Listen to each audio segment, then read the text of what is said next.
Les podcasts de Nouvelle Acropole France.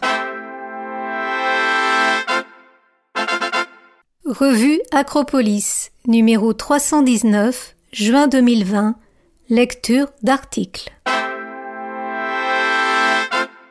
Donner vie aux valeurs morales. Auteur Delia Steinberg-Guzman, ancienne directrice internationale de Nouvelle Acropole. Narratrice Corinne Carlier.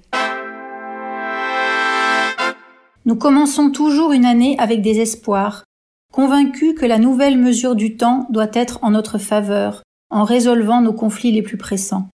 À coup sûr, il n'est pas facile de se décider dans tous les cas, surtout lorsque nous avons sous les yeux diverses options, ou aucune.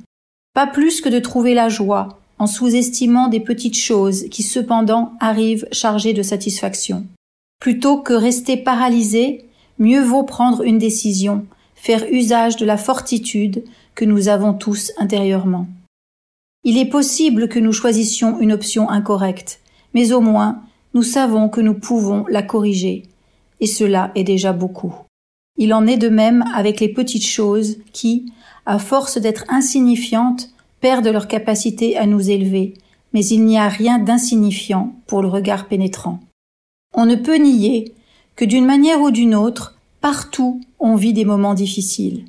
Je suis convaincue que même ceux qui jouissent de grandes fortunes ne peuvent échapper à la douleur humaine plus forte que toutes les carences. Mais nous ne devons pas nous résigner et justifier toutes nos erreurs en les attribuant au mauvais temps que nous vivons. Il y a effectivement un immense désarroi dans tous les domaines de la vie. Il est compliqué de trouver un cap sûr.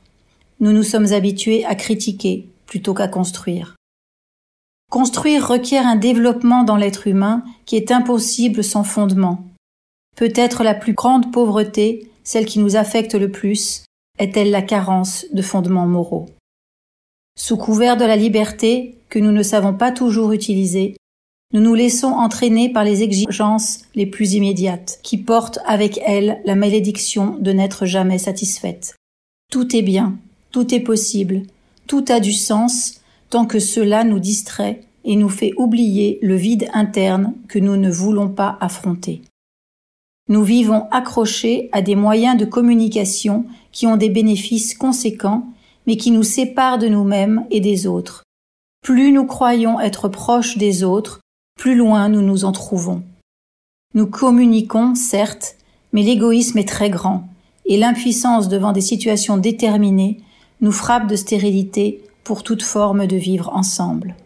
Il faut trouver la formule pour enrichir nos journées, pour enrichir nos vies, pour être unis à ceux qui ont véritablement besoin de nous.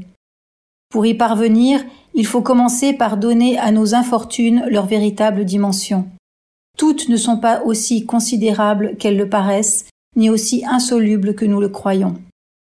Il suffit d'observer les infortunes dont pâtissent les autres et ceux que nous pouvons soutenir, parfois avec de toutes petites choses, de celles qui paraissent insignifiantes, mais qui sont généralement les plus précieuses.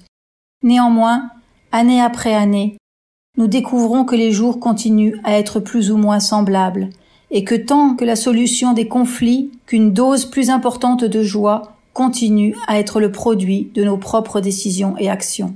Qu'a-t-on fait du sens de la fraternité ? Qu'a-t-on fait de nos sourires et de nos mains ouvertes ?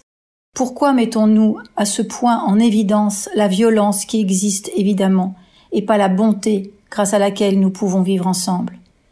Pourquoi nous laissons-nous piéger par les erreurs, par la malhonnêteté, par l'absence de sens commun, par notre propre bénéfice ? Pourquoi fermons-nous les yeux devant ceux qui les gardent encore ouverts dans l'attente d'un peu de solidarité ? Nous avons besoin d'un peu plus de morale.